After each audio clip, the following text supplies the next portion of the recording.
last 24 hours, I probably spent like $12,000. I ain't even sure about it. Hold on. Hey. Them bands in my pants got them choosing. I know if a nigga would lose it, the most when we go. Low on my shorts of that Gucci. My bro with me close when I Uzi if something go wrong. Low we doubles and Chanel. Miami fine in a hotel about 2K a night. My money so old that it's still. The pills that I'm on never fails. I'm feeling so right. That weight on my shoulders is heavy. I told all my niggas get ready. We go to the top. Making them plays on my celly. You know that we getting that fatty. It's never gonna stop. I run them bands up without stretching on myself. I'm betting cause I am the cream of the crop. When I hit the club. What it do? Welcome to Trunny Rants YouTube page, man. And this is the overview, recap, I should say, of the CU Arizona State University game. So let's dive right into it, man. We're gonna start off with these stats lines. Before I get started, make sure that you comment, like, and subscribe. Y'all are awesome, man. Let's get this page to a million. 100 mil, I need it. The glory, I need it. But for real though, man, like, comment, subscribe. Let's get this thing going. Let's hop right into it, man. As most of you know, Colorado Buffaloes played Arizona State on Saturday. The results of that game, Colorado won 27-24. A very thrilling game. Which I feel like all of their games have been very nail-biting, very keep you on the edge of the seat. And to be clear, I don't like that. I'm glad they're winning, but man, when I say it has been stressful watching these boys the last few weeks, it has been stressful. But shout out to them, man, for getting back in the W column. It's been a 2-week losing streak that they had to fight through. And a lot of times, man, as someone who played ball before, a lot of times it's just learning how to win again. So I know a lot of fans are upset because they didn't dominate them the way that they would want it to see. But I just want to remind folks, once again, like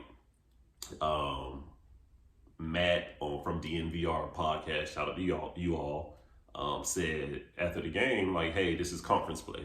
Like, it is what it's conference play. Like, anything can happen during conference play on the road against up and coming program, kind of like Colorado, but they have pieces there. And at the end of the day, they're a football team and anything can happen. So yeah, I understand the frustration from, CU Buffs Nation about the results, but at the end of the day, man, a W is a W, and just to get back in the winning column is great. So, let's keep things in perspective. I say that to say, CU Buffs fans, let's keep things in perspective with where this program was, where they're at now. And yeah, let's just be grateful for success. It will get better. It will be more consistent in the way that we want it to be. But yeah, shout out to the Buffs for that W on Saturday. So let's get into some of these stats, man. Shedeur once again, 26 of 42, 239 yards passing, 1 touchdown. Hank, 10 carries, 58 yards rushing, 5.8 yards carry. Dylan Edwards, 7 carries, 16 yards rushing. Zay, he had his 1 rush for a touchdown. Javon Antonio, shout out to him for a resurrection game. 5 carries, 85 receptions, 81 yards and a touchdown. Jimmy Horn Jr. was solid like he always is. 5 receptions, 49 yards. Michael Harrison, shout out to him, 6 receptions, 36 yards. Clearly, these are not all the stats, just kind of hitting on some of the main ones. And shout out to Arizona State, too. I ain't going to do them boys like that. Let's get into some of their stats because, they balled out. Trenton Borkets. Don't know if I'm pronouncing that name right. I'm not trying to slander him on purpose, but the quarterback, he balled out. 32 of 49, 335 and a touchdown. Scatterbo. Didn't have the game that I thought he was going to have. He wasn't involved as much. Don't know if he was dealing with injuries. Clearly throughout the game, some of those hits he took, we saw how that affected him. But I don't know coming into the game what his injury status was like. Vice versa. But 13 carries, 49 yards, a touchdown. Definitely would, as an Arizona State fan, would have loved to see him be more involved.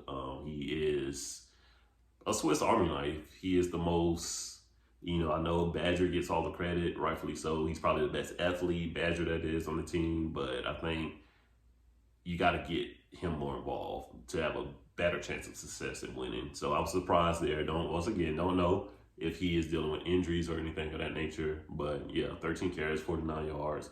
Kind of touched on him. Elijah Badger, 12 receptions, 134 yards, 0 touchdowns. Hell of a game, man. Shout out to Arizona State for making it competitive, doing what they needed to do, doing the things that worked to really keep themselves in this game and have a chance at winning, which they did. It came down to a field goal at the end by Mata. So yeah, that's them boys. They played their hearts out. Did amazing, did well. So shout out to them.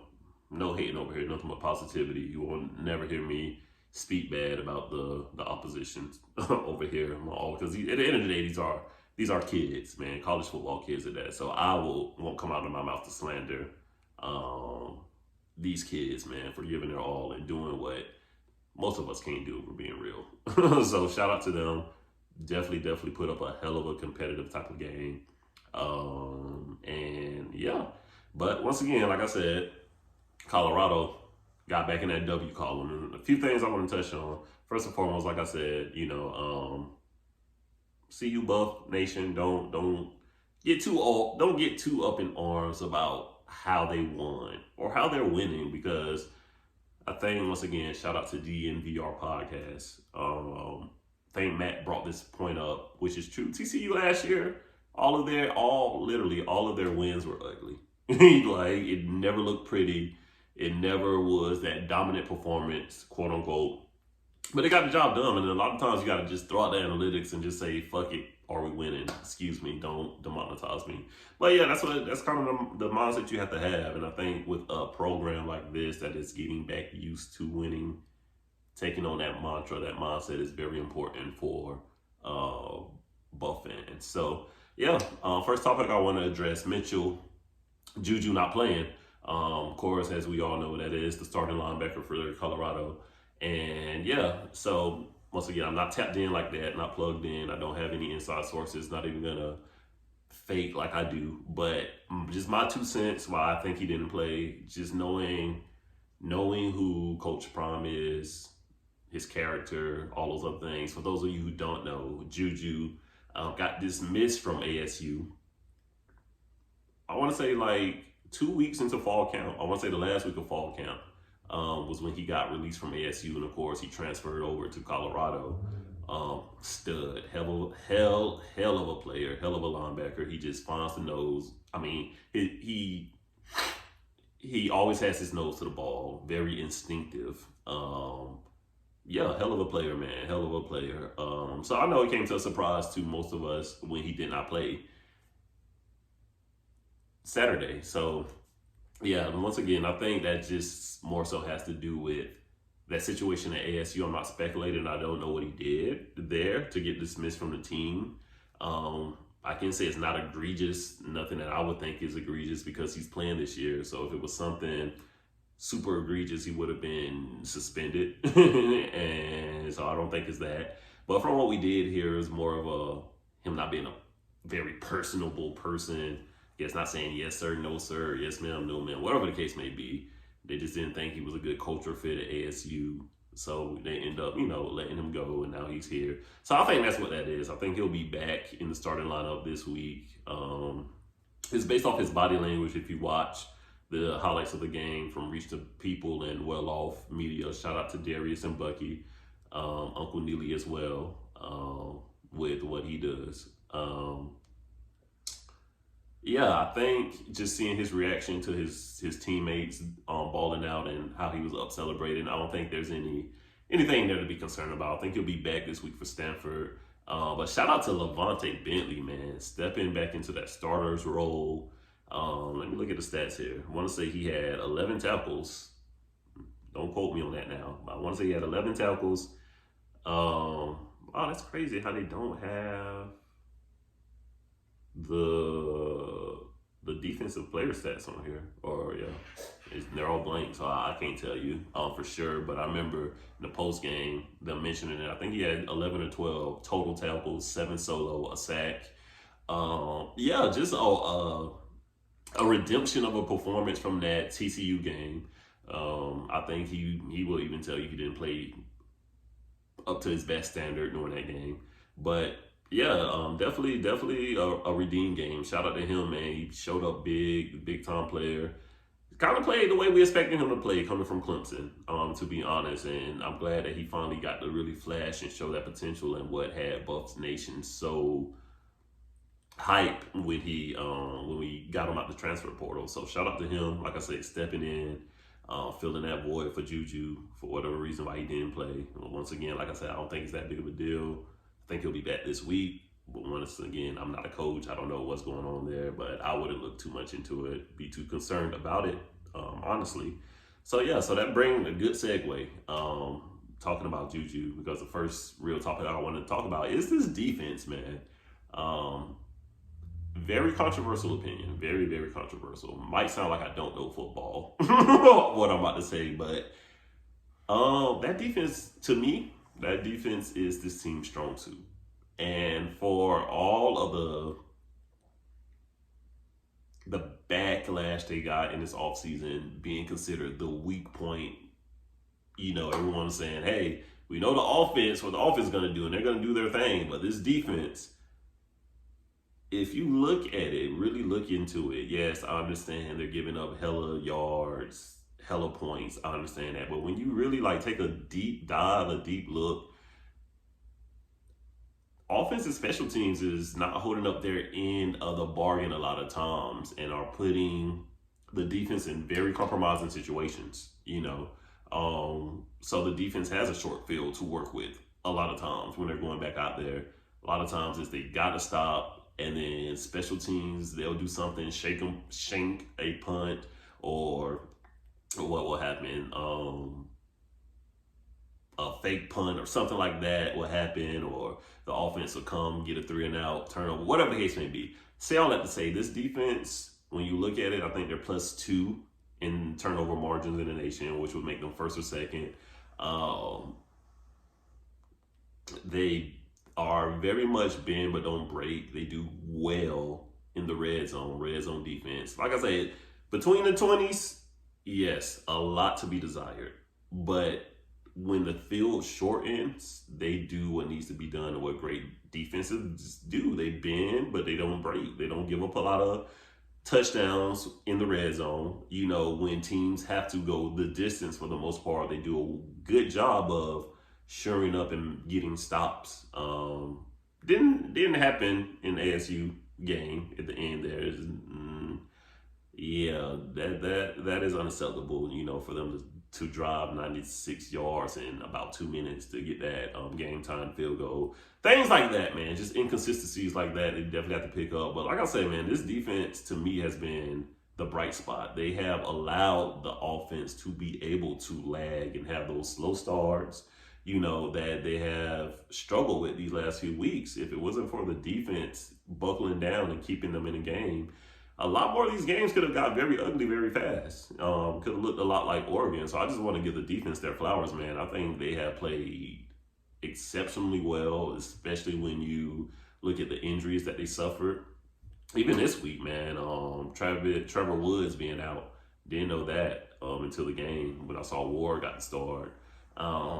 So yeah, this team, especially on the defensive end, I want to say we don't see much fall off, man, from different positions or whatnot, with the exception of corner and Travis, because it's Travis Hunter. Let's be real, not gonna be much that you can do to replace. I mean, not too many that can really replace him, but even the emergence of people like Cooper.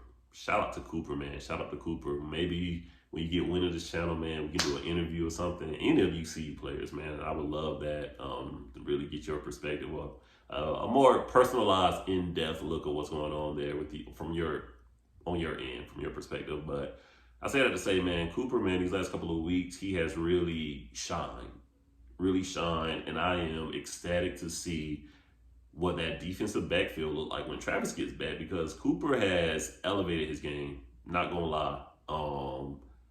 Was surprised when he got the start in the regular season when he was deemed a starter. Was a little surprised there from just the things I was seeing from the different clips. Wasn't really too impressed with him from what I was seeing in the spring. Not even spring, it wasn't in the spring, but in the summer and fall workouts. But these last couple of weeks, man, he's rose to the occasion. He's elevated his game tremendously. And he has been, for all intents and purposes, a lockdown defender. So I am ecstatic to see what that defensive backfield looks like when Travis comes back either this week or the following week after the bye when they play UCLA. But yeah, man, this defense, I think that second half, once again, those 5 sacks, I think they're starting to figure things out. Now it's about putting it together cohesively. Can the defensive line in the back end play in unison, consistently throughout the game? And if they can prove to do that, it's going to be scary. It's going to be scary, especially when Travis gets back.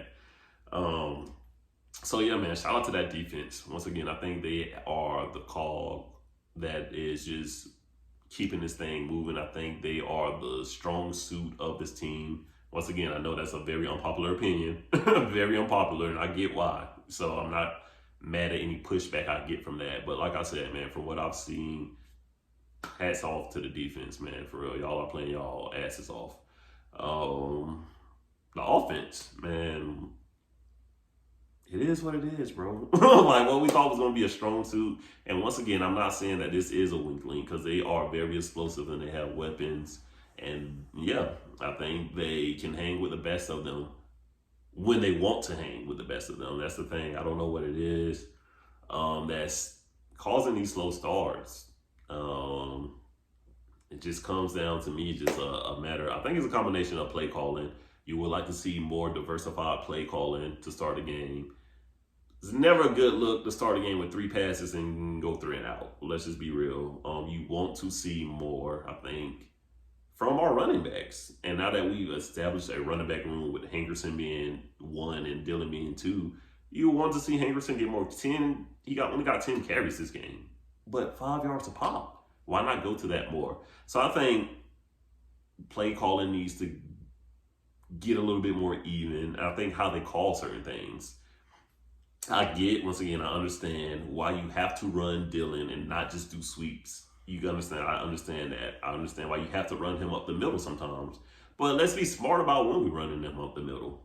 3rd and 2, is that the best time to run Dillon Edwards, who is 5'7", 5'6", 170 pounds, something like that? I'm freestyling right now. Not trying to disrespect you, Dillon. Fuck with you heavy. Don't have your, matter of fact, let's pull it up now. No excuses, no excuses, no excuses. I'm right here.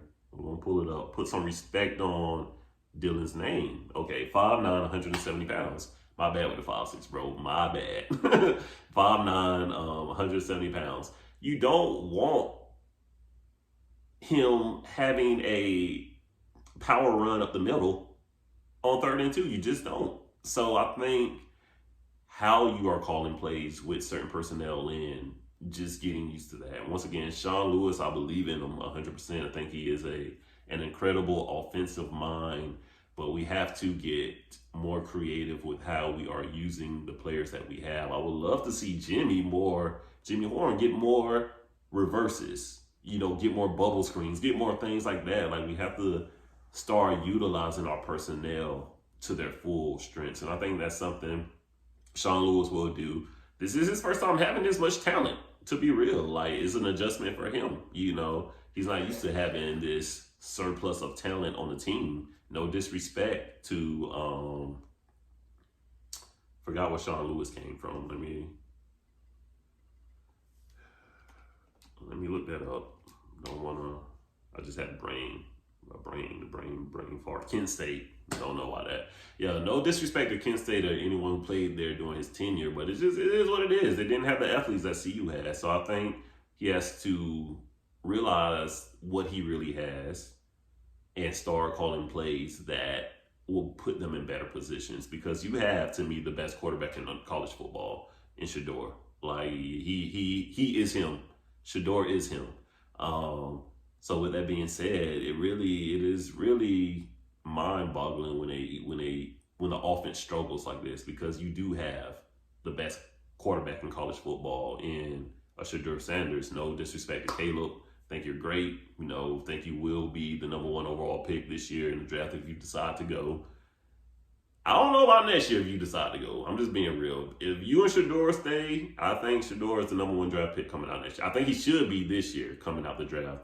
But for sure next year, for sure, I think he's going to be, I think he's just going to expose all the folks. If they don't go to the draft this year, I think people are going to see just how far above Shador is above the rest of his peers. Because I see some of these throws that he makes, and I'm just like, there are only probably about 3 or 4 people in the NFL who can make these throws that he is consistently making on a weekly basis.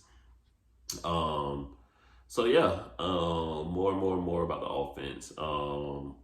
Javon, Antonio, man. And once again, shout out to Uncle Neely, because he called this last week after Omarion Miller went off. He called it. He basically said that because Jake and Matt were hyped, as we all were, because it's a hell of a performance. We're hype about it, and we're basically saying, oh, it's Omarion's time and all those other things. But Uncle Neely was like, hold on. Like, I get what you're saying, but I just feel like with how Shador plays, you can't really expect one person to eat every week, because he is going to go with the favorable matchups. And that's what we saw this week. They did a good job of taking Omarion out the game, and Javon stepped in and said, hey, don't forget about me. So I shout out to him, man, especially from the things we saw and heard coming from CU this week about, and it still might be in the works, but a position change for him, moving to tight end, getting reps there. He has been getting reps in practice at tight end for what I've seen. But I'm just glad that he got a chance to prove his worth at wide receiver. It's nothing like, as someone who had their position change when I played, it's nothing like proving the people, and not even saying CU has done this and saying you can't play or you're not good, but I think it's just a matter of depth. Like the drop off from Marvin, Harrison, and the other tight ends is probably significant. That's why we don't see them getting play like that. But you insert a Javon in there, and now we may be able to run some 12 personnel, some 2 tight end sets, whatever, if he can come along, especially with his size and his athleticism. But it was just great seeing him, man, get his chance to shine this week, for real, and balling out, man. Like I say, he was the hero this week for CU on offense. That's one thing we see with Shador, man. He is going to go with the favorable matchup. I feel like every week that Colorado has played, there has been a different hero. Week 1, Dylan. Week 2, that was the Xavier Weaver game. Through week 3, that was Michael Harrison. Week 4, we're not going to speak on. You're going to just act like that didn't happen. The little man in black thing with we're going to do that with that. And then last week, Javon, Antonio. The week before that at USC, Omarion, and then this week, Javon. So who will it be this week coming up? I personally, I'm not going to do that. I'm going to say my predictions for the game this week later. But shout out to Shador, man. He is a baller. To me, the best player in all of college football, quarterback at least. And he is just, I don't even know what to say, man. He is just, he's a joy to watch, man. And he is a masterclass when he's out there at the quarterback position. And something that he was getting some backlash for this week, which I think was dumb, was the notion of how much he holds on to the ball. And I'm just like, are people watching these games or not? Like, it's not like this man is holding on to the ball intentionally. We know the offensive line play is not what it needs to be, nor what it is going to be once they get the pieces in there that they want.